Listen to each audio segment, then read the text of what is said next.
think the upside might be on Strange now and the more consistent floor.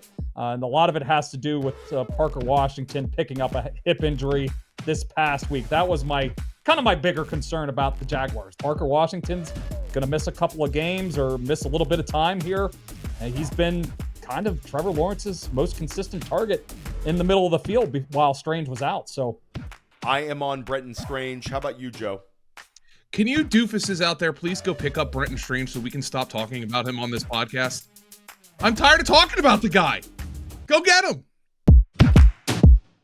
What? Why are you shaking your head? You're welcome.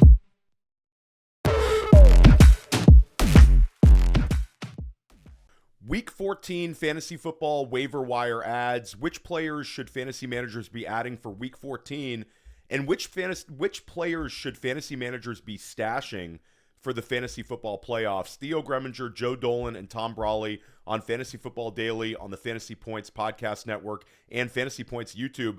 Guys, we made it to the end of the line here. For some leagues, week 14 is the end. It's the last week you can add players. For other leagues, it's the last week that every manager can add players. Next week, you might be dealing with only playoff managers being able to add some players. And we got to talk about a potential late season hammer at the wide receiver position. We talked about Adonai Mitchell multiple times this season. We talked about him when he was an Indianapolis Colt. That didn't work out so well. Then we talked about him when he was traded over to New York, another lease on life. Garrett Wilson still on the injured reserve. Adonai Mitchell finally had the game that we knew he was capable of having. Second round pick out of Texas in the 2024 NFL draft. Tons of athleticism. And now we're starting to see the usage and the production trend up. Adonai Mitchell was the only wide receiver in the NFL in Sunday's games to go over 100 yards. Had 12 targets, caught 8 of them for 102 yards and a touchdown. Just looked awesome out there. The Jets win 27-24. Tom, is this a Adonai Mitchell's in our lineup for the rest of the season type of performance? I think it is for now. I think they're going to be throwing it a little bit more. They have Tyrod Taylor at quarterback now, so this offense has a little bit more juice, and I think they've kind of been ramping them up to full usage here. So it's him and John Mechie at receiver. They're going to be playing from behind quite a bit, towards the end of the schedule here. It's not too overly difficult. They got matchups against the Dolphins, Jaguars, Saints, and Patriots coming up. So nothing where you'd be scared to play him. But he's always been the ass king in our fantasy points data. He creates a lot of separation. It's just drops have tended to kill him, and just getting in the doghouse with Shane Steichen. So he's free from that. This is an audition for him. The Jets want to see if he could be the number 2 wide receiver next to Garrett Wilson moving forward. And early returns are indicating that. And I think John Mechie is also kind of playing for a role in this offense next year as well. So this is a little audition for them. They traded for them. Both were former, second day 2 picks. And Mitchell's taken advantage of it. And we were on this podcast last week. You posed the question, who would you rather have, Mitchell or John Mechie moving forward? And we liked Mitchell a little bit more just because we're later in the season here. If you're going for a fantasy championship, you need more of those high-end performances. Mechie's more of a floor guy. He's going to catch you 4 or 5 passes, but most weeks the touchdowns and the yardage might not be there. Mitchell, he has the better chance to give you a goose egg or whatever down the stretch, but he also has this potential to get you 20-plus fantasy points in any given week like he did last week. So especially if your team is not quite up to snuff, you don't think you have the team that's maybe the best team in the league, you need a little bit more variance. I think Mitchell's going to be the type of player you want to throw into your lineup, maybe as a flex, maybe as a wide receiver 3, and he can get you those big numbers out of nowhere. Joe, anything to add on Adonai Mitchell? I mean, he's clearly the number 1 ad this week in most leagues. Just sort of your confidence level in using him. This is a very important week for a lot of fantasy managers. Yeah, the confidence level is not like super high, But I love that there's some legitimate upside here. Like, I'd rather play him than any Bills wide receiver right now, which sounds ridiculous to say. I mean, the Bills' leading wide receiver in that game on Sunday was Brandon Cooks, who had 1 catch, for 13 yards. So the thing is that Darren Muji, Aaron Glenn, they are in evaluation mode right now, right? I have to presume. I know Glenn's had some rough games, but I have to presume those guys, especially Muji, are safe and have free reign over the next couple of years to build the Jets as they see fit. Why would they put anybody else out there for AD Mitchell? They need to know how they're going to use that trove of picks to build this roster. And they need to see, is wide receiver going to be a major need for us this offseason? The way I'm looking at it right now, I don't think it is the way Mitchell and Mechie have played. Do they need to draft a wide receiver early with some of those picks, or can they continue building in the trenches and building that thing inside out? So I think they're going to continue to give Mitchell as many looks as possible. He has answered the bell so far. We'll see if he continues to do it going forward, but this was a highly encouraging performance. Yeah, and I was joking with Tom saying he's a not in my league bro kind of guy. And I do think if you're an NFFC, FFPC manager, he was scooped up in a lot of leagues, but then he was also cut when Mechie came on and put on those stats. So I just looked on my waiver wires in FFPC. He's available in a bunch of leagues. So this is one of those end of the line, can't take it with you type guys where if you still have some FAAB, push the chips in. I love what both of you guys talked about where it's an audition for Adonai Mitchell. That was really what this trade opened up for him. It was a breath of fresh air. Everyone remembers the play that got him into the doghouse where he fumbled at the goal line. But if you just watch the play over and over again, I think we joked that week. I mean, I could watch that play on repeat. It was absolutely ridiculous stuff. It was like a spin move, completely juked a man out of his cleats, and then just decides to drop the ball on the one. So he had some moments where he really flashed in Indianapolis. Big shout out to Brett Whitefield and the Fantasy Points data team. Mitchell's been a player that we've been circling for multiple years. Scott Barrett as well, big Adonai Mitchell guy. The average separation score, he just jumps through the roof. So I love this one because we're getting elite athleticism. We're getting the type of talent that led Texas in touchdown catches when he was at Texas. Also caught a touchdown in the college football playoffs in previous seasons when he was at Georgia. Mitchell's been a talented guy, second-round pick, and now we're getting him in this usage where 12 targets, guys. 12 targets, number one show in town. So if you have FAAB left, push the chips in for Adonai Mitchell. I think he's a wide receiver 3 with a ton of upside moving forward. Let's talk about some of these replacements, though. Adonai Mitchell has his huge week, but if you played Amon-Ra St. Brown like I did on Thanksgiving Day, really, really tough one. Player goes down with an early injury, exits the game. You're like, okay, Amon-Ra, come on back in the game. And then all of a sudden, Amon-Ra announced out for the game. We find out it's an ankle injury. They stress this, and the beat reporters seem pretty optimistic. Low ankle sprain. So we're thinking maybe a week, maybe 2. I've seen him projected by most to return in week 15. But for us looking for a next man in opportunity, Sam Laporta probably done for the year. Now Amon-Ra St. Brown missing a week or 2. Jameson Williams, the ups and downs continue. A smash game on Thanksgiving. But after Jameson, which Detroit Lions wide receiver should fantasy managers be betting on here? Let's start with you, Joe.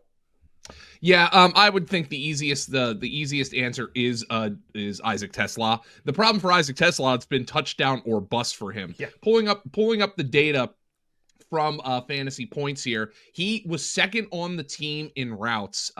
However, and if you want to make an argument for somebody else, almost all of his routes were run from the perimeter. 81% of them in week 13. The slot receiver was Tom Kennedy. Ask not what you can do for your fantasy team. So sorry, I've botched that. That was all right. It was out of nowhere, but I'll give you props on that. I've heard much worse Kennedy impersonations than what Joe just dropped there. So big props to you on that one, Joe. Yeah. So Tom Kennedy, if you need somebody to do something for your fantasy team, he will be the primary slot receiver. So I would think Tesla has the higher ceiling.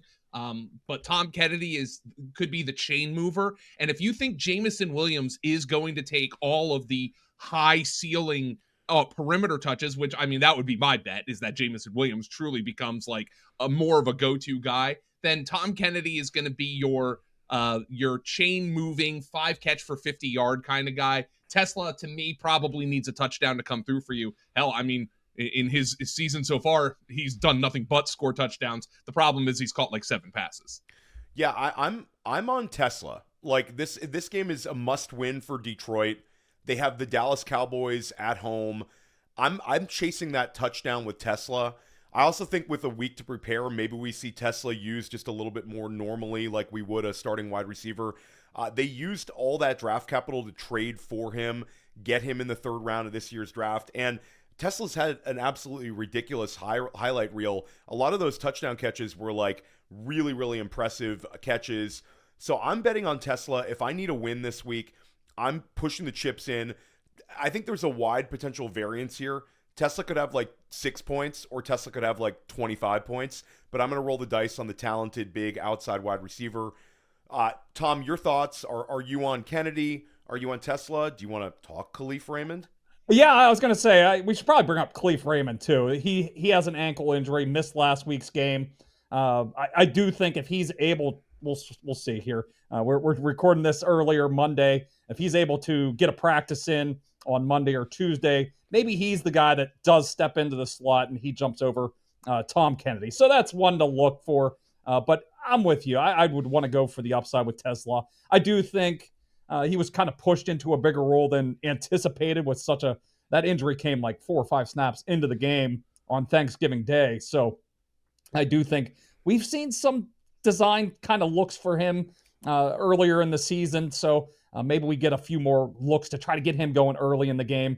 They're already down Sam Laporta. They need somebody else besides Jahmyr Gibbs and Jamison Williams to be able to make a play. So I do think we could see some kind of design-looking targets for Tesla early in this game against the Cowboys. And certainly nothing to fear playing on the perimeter against the Cowboys defense. So that would be my priority. But just keep an eye out for the Khalif Raymond injury report this week. I do think he would kind of jump ahead into that slot role if he's able to play. Speaking of replacement players, this has sort of been the year of the replacement quarterback where backup quarterbacks have come in and made fantasy football impacts. We saw last night Marcus Mariota with a really strong performance in Washington's loss to Denver. Obviously, Jacoby Brissett has been awesome for almost his entire run in Arizona. We saw Joe Flacco do it. Kirk Cousins is now back in Atlanta. And we have another potential replacement at the quarterback position, Justin Herbert getting surgery on Monday. It's the non-throwing hand, but when it comes down to it, any optimism here, like there's a lot of people saying Herbert could just potentially play on Sunday. I kind of tend to think that LA is going to give him the week off and go with Trey Lance here. I could be completely wrong on this one. It just seems like an absurdly short turnaround from a surgery. Trey Lance in a 1-game week is pretty appealing, especially if you're a super flex manager. A ton of mobility there. We saw Trey Lance look really, really good in the preseason at times this year. Everyone knows the story with Trey Lance, sort of a flame-out quarterback, but we've seen a lot of these guys sort of bounce back, draft early, move on to a new franchise, and then sort of rejuvenate your career. Your enthusiasm levels for Trey Lance, if we do get him for a 1-week sample size here, Tom? I would like to play him in some 2 QB leagues. I do think they'll kind of game plan around him. We'll probably see a very run-heavy type of game script. Last year we saw him a little bit. He played in Week 18 for the Cowboys. Put up 244 yards in that one. Only ran it 6 times for 26 yards, but that was also a Week 18 game. Maybe they wanted to see him more as a passer, nothing to really play for. They want to see what he could do from the pocket. But I think in a this kind of scenario where we're playing in Week 14 and kind of need a win against the Eagles, we want to remain in the playoff picture. I think it's going to be probably more of a run-heavy game. Probably, we could see 4 to 6 design carries for him in this game. So I do like his rushing upside, but and he does have a lot of nice weapons here. So of which the matchup was a little bit easier than going against the Eagles. But I do have some. I do think he is appealing for anybody that's kind of desperate for second quarterback right now. Joe, with 4 teams on bye in Week 14, would Trey Lance be somewhere in that top 15, top 16 QB play on the week. Has that great mobility, and the weapons are strong in LA. It's a tough matchup. I know the Eagles just got gashed on the ground by the Bears, but Caleb Williams did not have a particularly strong game through the air. By the way, the thing about Justin Herbert that was the big problem for him was he was not able to hand the ball off. So you also have this added complication of, I just saw Matt Zenitz for CBS Sports Report that there's optimism of Marion Hampton is going to be back this week. So are you going to put Marion Hampton back in a backfield with a quarterback who can't hand the ball off? That it seems like that's a recipe for disaster. So I'm kind of with you on Justin Herbert. It feels like, and by the way, this game's on Monday, so they do actually have an extra day for this. But it seems like a little bit they'd err on the side of caution, given this is a non-conference game. But nonetheless. They do have the Chiefs in Week 15, too, if they want to kind of save their bullets for that game as well, Joe. Yeah, that's a really good point. So I think Trey Lance just, with teams on bye this week, his mobility probably is a top 20 fantasy quarterback for this week. But the last time he played against the Eagles was, I believe, last year in Dallas, and he did not put up a good showing in that game. He obviously has gotten more coaching this year, and he's got great weapons, but it's a tougher matchup. I would rate it as a decent quarterback 2 in a super flex is how I would say it. Yeah, and a big shout out to Kamani Vidal, who we talked about as an ad for multiple weeks. Third 100 rushing yard game for Vidal this year. Certainly one of the waiver wire ads of the season. Trey Lance, an interesting one. I think if you're a Justin Herbert manager, he's one that you really should prioritize. Really difficult one for Herbert managers, especially in some leagues where, again, this is the last week to add anyone. If you're an FFPC, NFFC manager, you want to add Trey Lance just to sort of protect your investment in Justin Herbert. Shameless promotion here, guys. I'm launching a new podcast here on the Fantasy Points Podcast Network with Brett Whitefield.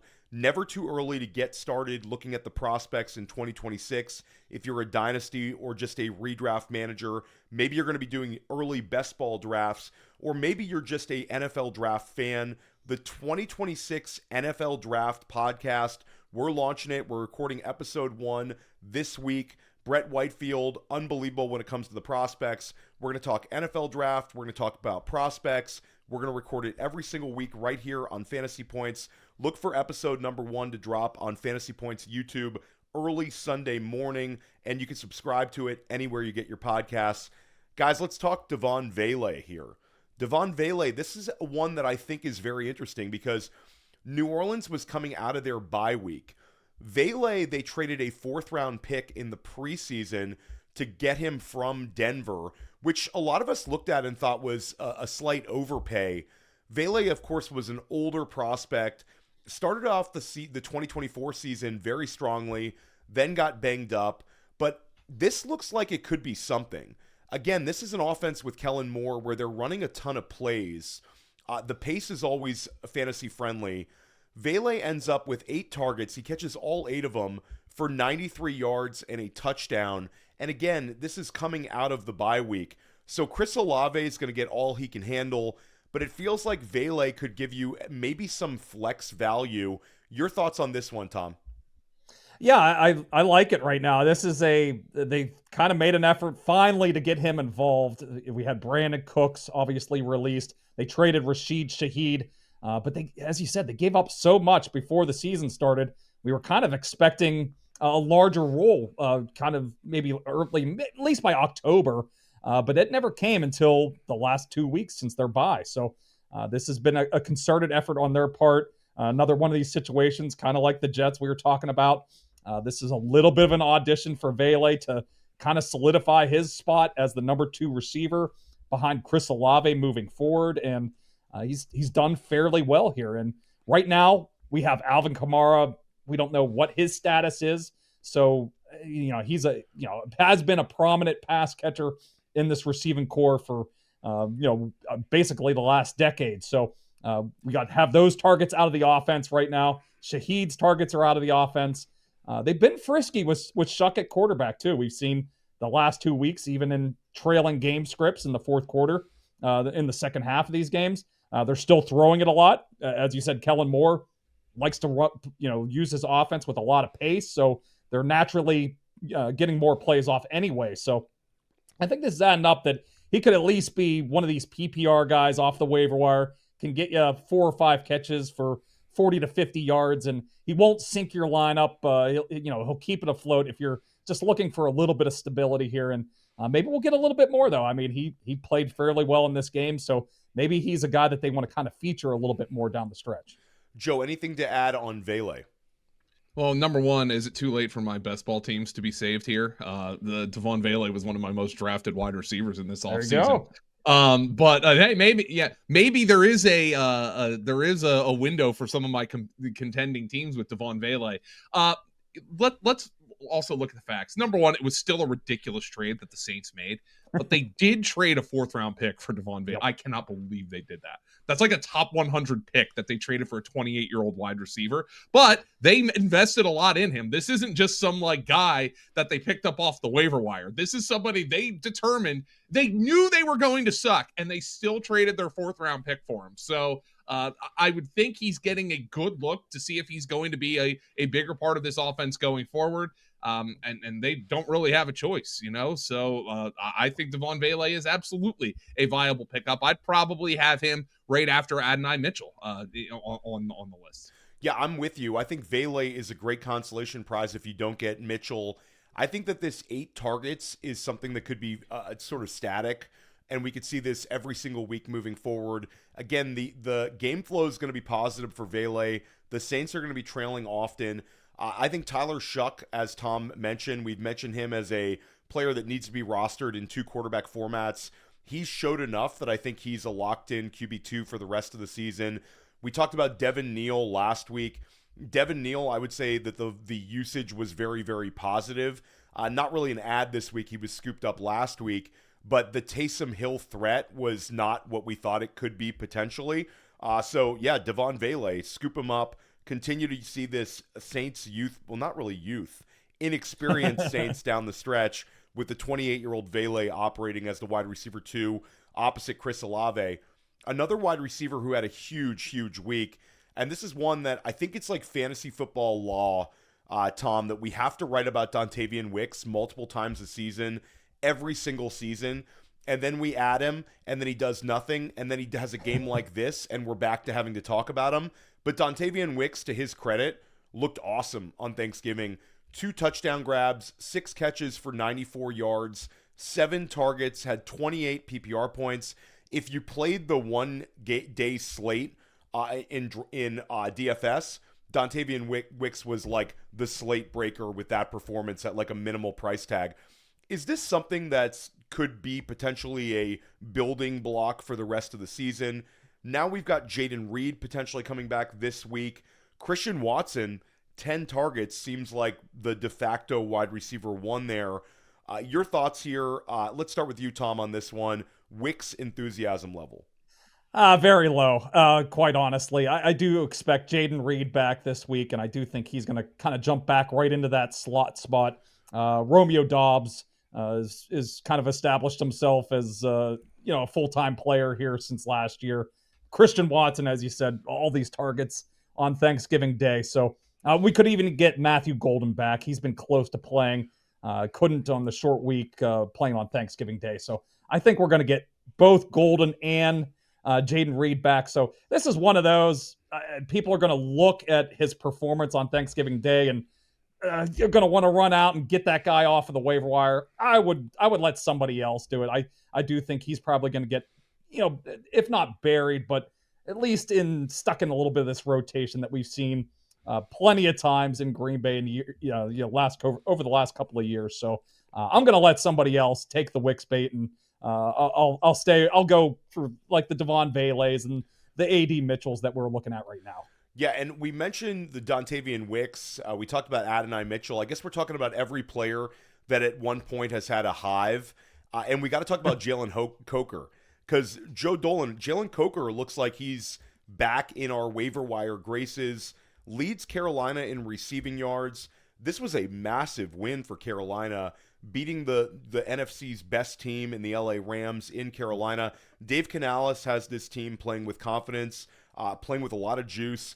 and this seems like a big positive week from Jalen Coker. Is this something we can build on? Are you interested in adding him off of the waiver wire? Yeah, for sure. And look, Bryce Young has started to look.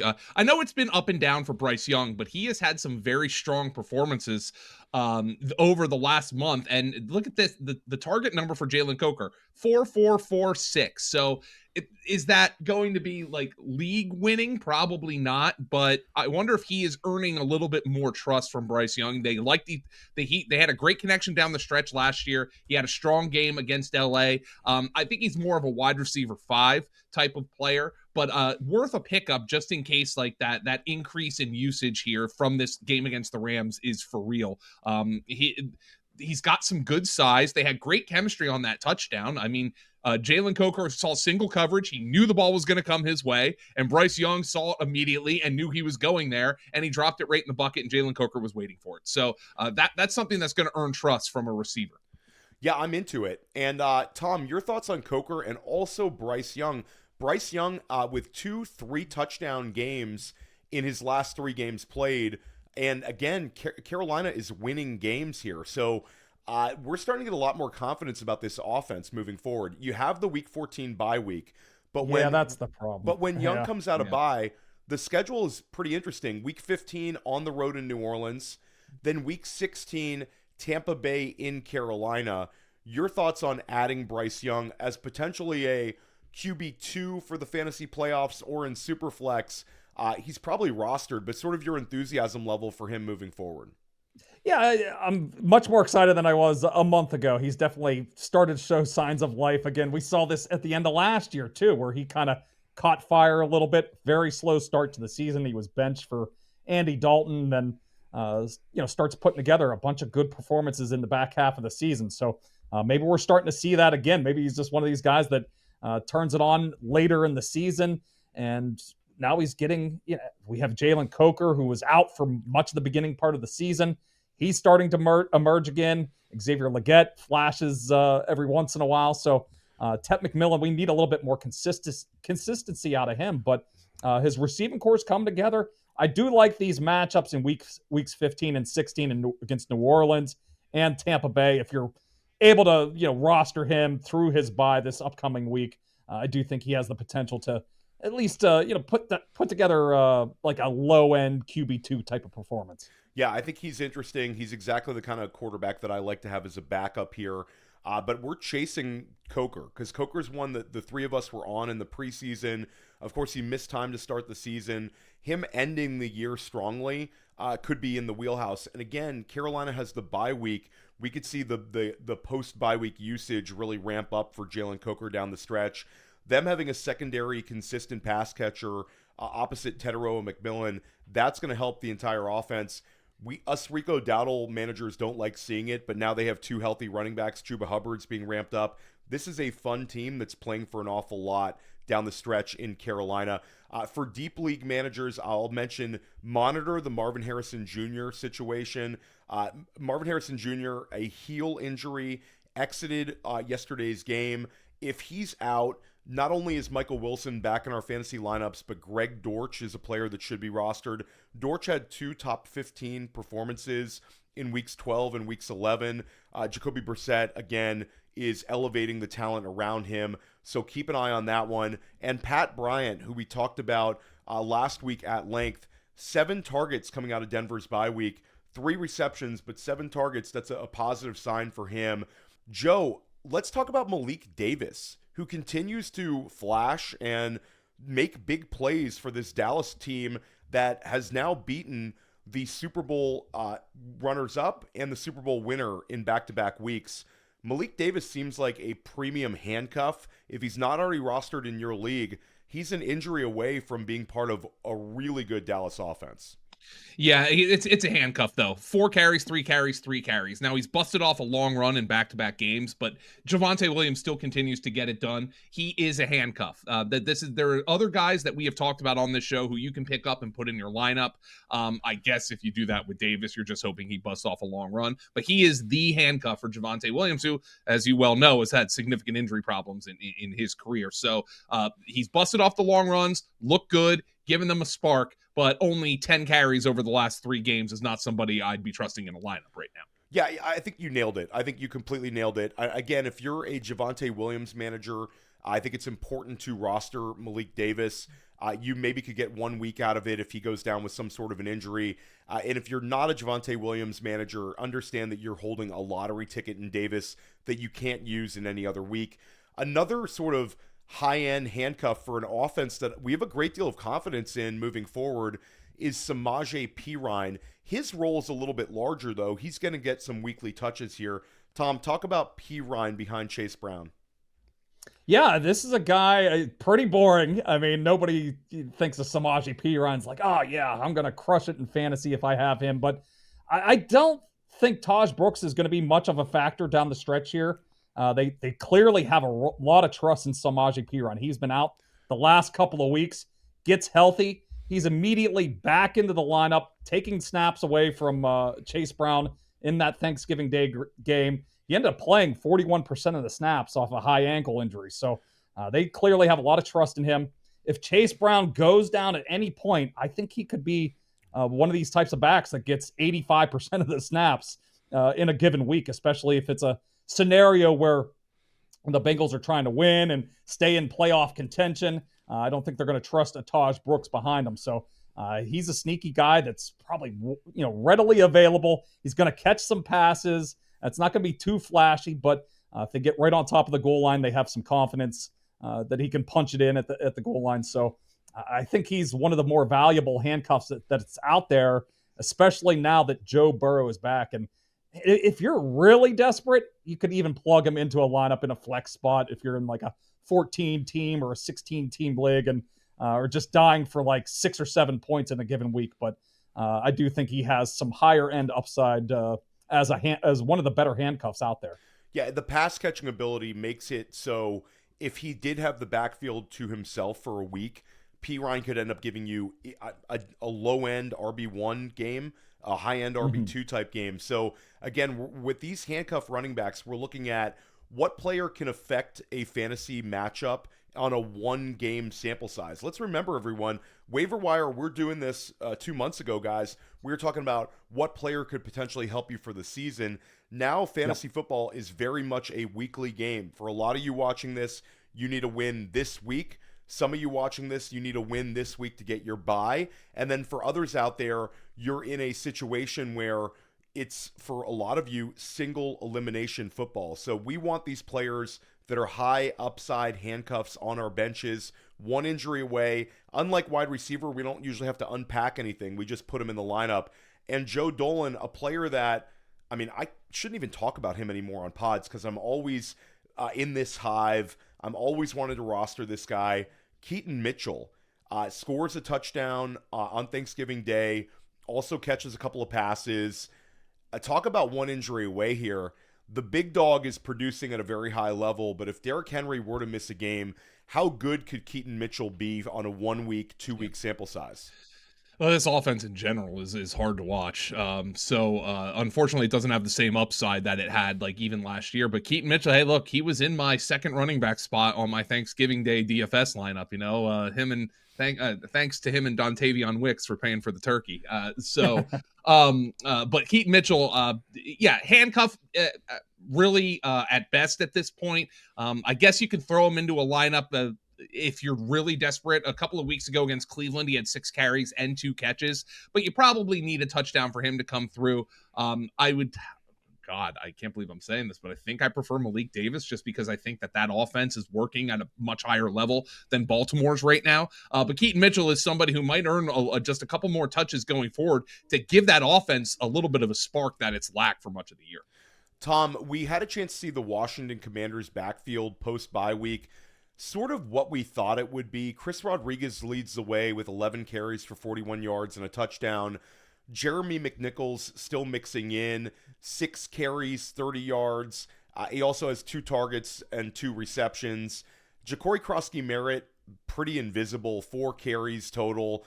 Do you want to roster Chris Rodriguez? Do you think this is at least like a static situation where Rodriguez is going to get this sort of production? You really can't use any of these guys right now. No. I'd almost rather roster some of these handcuffs than sort of the dead roster spot Commanders running backs. Are you kind of there? Yeah, I'm in the same boat with you. Unless I have nothing for an RB2 at this point, and you need maybe 8 to 12 points. I mean, I think that's kind of Rodriguez's kind of his floor and ceiling at this point. He has scored some touchdowns, but we're still seeing Jeremy McNichols heavily involved. Bills taking a couple carries a week away from him. They've definitely elevated him, but he's not going to do anything in the passing game. This is a team, they were competitive last night against the Broncos, so you're gonna have to need that moving forward for him not to get game scripted out. They've been losing a lot of games this season, and that kind of erases him a little bit. So if I'm at this stage in the game, I'd rather have probably a handcuff if I could, one of these elite handcuffs, especially if I have no intentions of playing Rodriguez. If you need like an RB2 out of desperation, he's probably better for that. But if I'm pretty set at running back, if I have 3 running backs I'm pretty confident with at this point, I would probably go for a higher end handcuff. Yeah, depth matters a lot less than it did or a couple weeks ago, where we want these plug and play guys. Joe, we saw multiple weeks of the season where Jordan Mason was producing at a high level. He had a 23-point game, had like a 13-point game. Nothing fantastic. It was really like giving us sort of very low-end RB2 production. Now we have a chance that it could be Jordan Mason for the rest of the season. Aaron Jones had come back, now dealing with a shoulder injury, might end up needing surgery on it. Your thoughts on Mason? Mason had 6 carries for 47 yards yesterday against Seattle, also caught a pass. This offense is just horrific. The Max Brosmer is going to be better than J.J. McCarthy take. That looks kind of laughable. They're both struggling, but he's pretty awful. Your enthusiasm level for Jordan Mason, if he does end up getting the backfield kind of to himself, he was also banged up yesterday a little bit, but it looks like he's going to be good to go. Yeah, I would think Jordan Mason is on the RB2 radar. It's just unfortunate that this offense does not have anywhere near the floor or the ceiling we thought it would be, because the quarterbacks have struggled. And look, Justin Jefferson throwing his helmet, he's sick of it.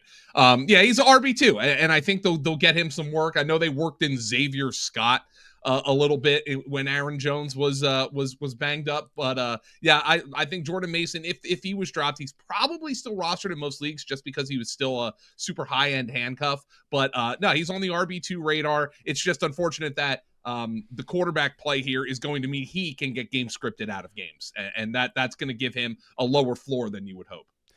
Tom, let's talk about the tight end position. Isaiah Likely, really big performance on Thanksgiving against Cincinnati. 5 catches for 95 yards, could have had a touchdown. This was a nice thing to see if you're an Isaiah Likely manager that's been rostering him. But is this a sort of a 1 week, like one-off on the radar, or is there potential that Likely can be used over the next 4 weeks? I think there's some potential to use them, especially if you're playing in a deeper league and the tight ends are, not too appealing towards the back end. We do have a really good schedule here. They got the Steelers coming up here, Cincinnati again. We love that matchup for tight ends. And then New England, who's been a little bit of a tight end sieve as well. So 3 really good matchups for tight ends. And he actually gave this offense a little bit of a life. It's been a pretty stagnant passing game. So maybe they try to figure out some ways to get him the ball and, create more opportunities for him in the next couple of weeks, since he actually did something in this passing game on Thanksgiving Day. So if you're really desperate, or he's another one of these guys that can go off for a big week, or he's going to, give you a goose egg a lot of weeks as well. But if you need a lot of variance in the final weeks of the season, if you need somebody that could get you 15, 16 points and you don't really care if it gets you like 1 catch for 15 yards, then Likely might be your guy off the waiver wire. I agree with you. I think Isaiah Likely is just very, very talented. And if you're throwing a dart at the board looking for a player you can plug in, Likely has the talent to give you a 20-point week. Also could end up giving you 3 points that week. But I like having guys like that. If I want impactful players on my bench in the fantasy playoffs, even if it means a chance I'm going to lose, I want to swing for the fences. A lot of times in these fantasy playoffs, you've got to put up a big number in order to win. Joe, we saw Evan Engram last night with 9 targets, 6 catches for 79 yards. Is this something where it could be a late season turnaround for Engram. It's been a very, very disappointing year. This is only the second game of the season for Engram where he's had double-digit PPR points. But again, a season high in yardage, a season high in receptions, a season high in targets, and this is with Denver coming out of their bye week. 5-5-9. Yeah, those are the last 3 games for Evan Engram. I would love to sit here and tell you no, because it's Sean Payton, and just like with Troy Franklin, they're going to game plan guys out and they're going to game plan guys in every given week. But I mean, a tight end who's got 19 targets in his last 3 games is always somebody who's going to be viable for a fantasy football perspective, but he doesn't score touchdowns, so down at the goal line, they like to run the ball. Courtland Sutton gets in the end zone. So you need that high target volume from Evan Engram. He is a low end starter for me. That's about it. And a streaming option. Yeah. You don't feel great about starting him, but again, that 9 targets and then back-to-back weeks with 5, it's getting to be a little bit better. And Denver's a team that's playing for a lot, maybe leaning into the veteran Engram a little bit down the stretch here. They feel good about it coming out of the bye week. So make sure he's rostered. Tom, last week, and same question for you, Joe, after Tom here. Last week we said, which tight end would you rather roster? Brenton Strange or Darren Waller? We talked about Darren Waller because of the upside. Waller came back yesterday, 3 targets, 2 catches for 47 yards, but again, looks healthy. Those numbers could ramp up, and Miami was completely in control of this one. New Orleans scored some points late to make it even a closer game. And then Brenton Strange, another big week for him, bottom line scoring. Last week we saw him put up a solid number, had 14 points, had 5 catches for 93 yards. This week against Tennessee, another game where Jacksonville was just rolling here, but 3 catches for 45 yards and a touchdown. Are you ready to sort of change the answer here? Are you on Strange over Waller, or are you still on the I'd rather have that upside for Waller in the playoffs? Yeah, I'm going to flip here. I was on Waller last week. I think the upside might be on Strange now, and the more consistent floor. And a lot of it has to do with Parker Washington picking up a hip injury this past week. That was my bigger concern about the Jaguars. They're going to have Jacoby Myers, Brian Thomas came back to the lineup, Parker Washington, and Brenton Strange all kind of fighting for targets from Trevor Lawrence, who we know is very inconsistent. So that's why I preferred Darren Waller a little bit more last week. But I'm going to switch it here. If Parker Washington's going to miss a couple of games or miss a little bit of time here, he's been kind of Trevor Lawrence's most consistent target in the middle of the field while Strange was out. So if we're going to take him out of the middle of the field, I think we might get an extra target or 2 towards Brenton Strange every week. And the guy just produces every week dating back to the beginning of the season. So I'm flipping. I'm going with Brenton Strange the rest of the way. I am on Brenton Strange. How about you, Joe? Can you doofuses out there please go pick up Brenton Strange so we can stop talking about him on this podcast? It's crazy. I'm tired of talking about the guy. Go get him. Absolutely. We were talking about Brenton Strange, and it's been a big shout out to both of you guys. This show's been so much fun to record every single week. We've reached the end of the line for the regular season, but we're not going anywhere. We'll be dropping week 1 of the fantasy playoff players to add next week.